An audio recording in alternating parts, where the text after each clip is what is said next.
It sunk it.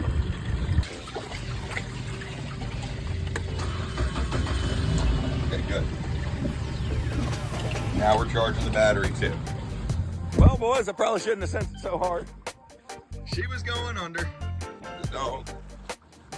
You ever sunk your boat on a sandbar between two holes? Still got quite a bit of water in the boat. We are actively pumping the bilge out. I was able to seal my bilge. I'm gonna finish draining the bilge and go ahead and drain the deck. But I mean, as you can see, I'm in a hole right here, okay?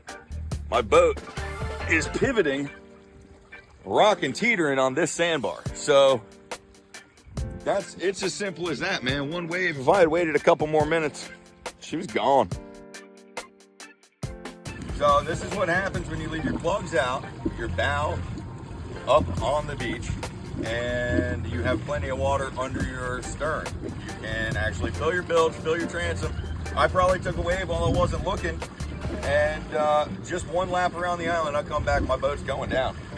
I mean, you see I've got inches of freeboard here, maybe two. She leans over, I'm actually holding the boat up right now. So what we're gonna do is we got the motor started. Thankfully that and the battery had not gone under yet. We got the motor started. So it's recharging my battery as we speak. I'm gonna run this bilge pump, get that bilge pump dry, and I'm gonna drain my deck back into the bilge. It's about the only option I've got right now. Fortunately, I got here before I had water steady pouring in. Another couple of minutes, this has been over. Getting the bilge drained out. We've got a lot of the water out of the deck. The transom is up. Good. Got that. We're gaining on it. I got another inch or so. Once I got that completely dry, we should be done taking on water. And we'll go ahead and we'll open up our deck hatch and drain it. Good time to make sure you don't have any on your deck. Stuff, particles, things that can gum up your pump. As you can see, we've been camping all week, dude. I've got stuff all over my deck. Not ideal. But I know this boat, I've loaded it well, and thankfully the critical part here is being able to seal your bilge. As long as you can seal your bilge and actively keep that pumping and running, that's where you're gonna get your gain on it. That's gonna create enough buoyancy. I know I've got water all over this deck. As long as that bilge is empty, I'll stay floating and I can drain my deck. So we're gonna do that. Then I'm gonna open up the pie hole. Once my bilge is done, I'll open up my pie hole. Let the water flow into there, refill it, repump that out, and at that point, she's just gonna be heavy and wet. Good thing it's the last day. You can see here, if you look in here, all the different places where we're still taking water on, through the bolts, through the plates. These are the things that'll overcome pumps. They make it really difficult to get ahead of them. That ability to seal the deck, critical.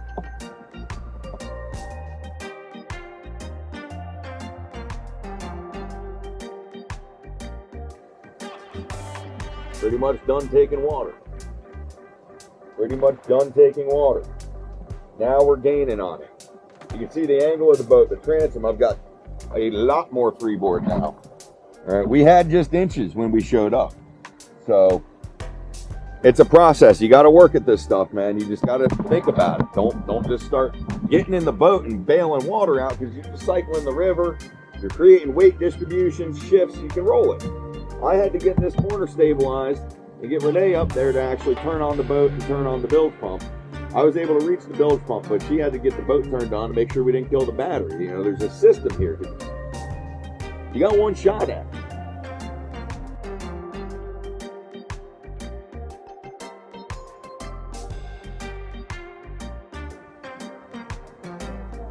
No, we're definitely gonna be fine. It's floating. I can feel it. It's got buoyancy. Look. All of it, but I can do this. So she's floating on her own. I just want to get the water off it now. I opened this, I bet you a lot of that leaves. Oh no. Need you to get her. She's floating now. So I had to play with it. Gonna get more than 12. I knocked the hose off the bilge pump so it's not pumping it. Good news is, I got a lot of the water out of the bilge. It's actually drained off the deck now. So I can get in and reconnect it.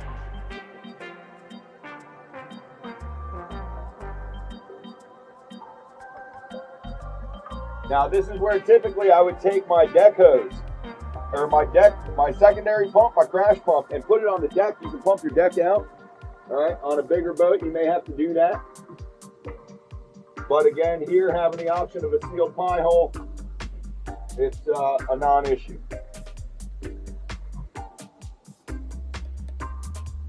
Also, why you use hose clamps.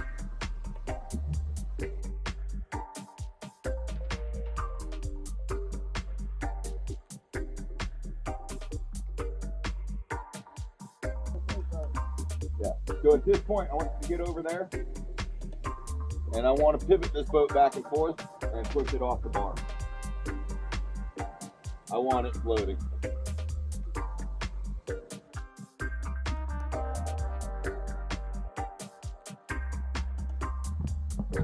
All right, so she is now floating again on her own, which is good.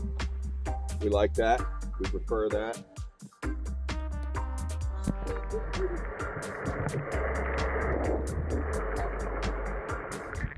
She's still pretty low in the water. She's still got a lot of weight in it, but we got a big boat coming down that way, bigger boat, throwing a decent wake. We got a couple wakes coming. I don't want that bow up in the air anymore. I want it to be sitting as level and flush as it can be. No.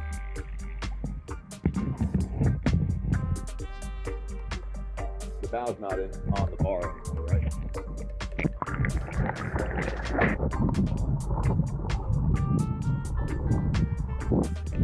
Still sitting up there, but just gonna go ahead and give her a shot.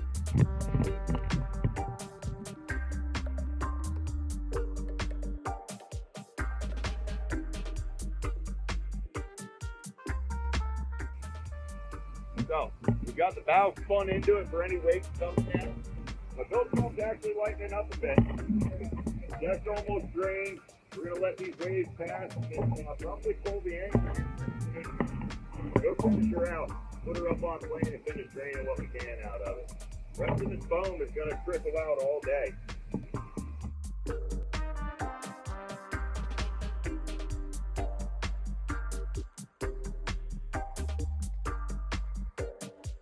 Put her back to ground.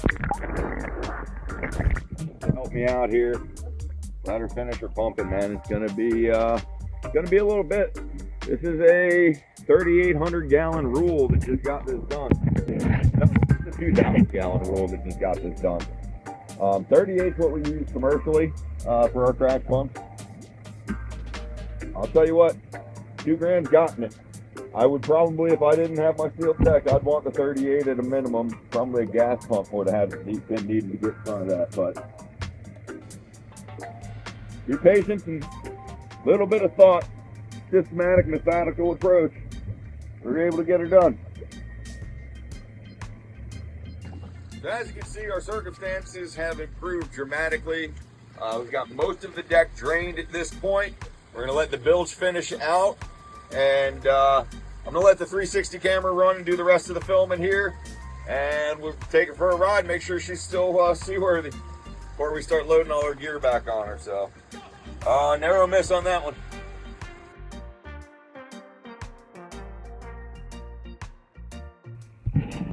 Generally speaking, the water goes outside the vessel, which is where we've put it now.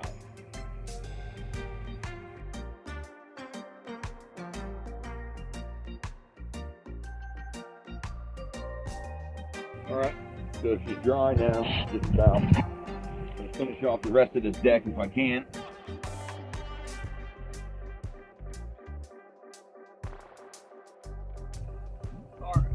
So, generally speaking, I don't know if you can see that or not, if there's enough light in there, but that's it. There's no more coming out of the bilge. Probably as dry as I'm going to get her till I pull it out of the water. I'm going to have to pull my scuppers, pull my plugs, basically let this whole thing drain for a good solid week or so, get all this moisture out of it. Come with us for the rest. Always an adventure on the Ragged Edge.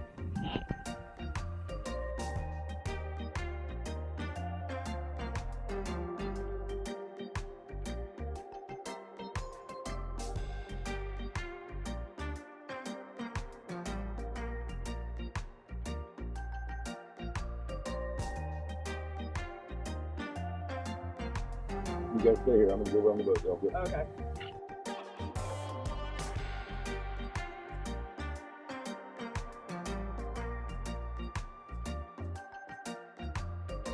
Here we are in the aftermath of everything. We've got the boat on the trailer. As you can see, there's sand in the boat. I mean, it's got all my camping gear still. Everything's just generally wet. So we're gonna start the next process. We're gonna get everything taken off the boat, get the deck stripped down, hosed off, cleaned off as best we can, and let her start drying out. We're gonna take off the scuppers and take out the plugs and just let her sit on a good angle. So stick around.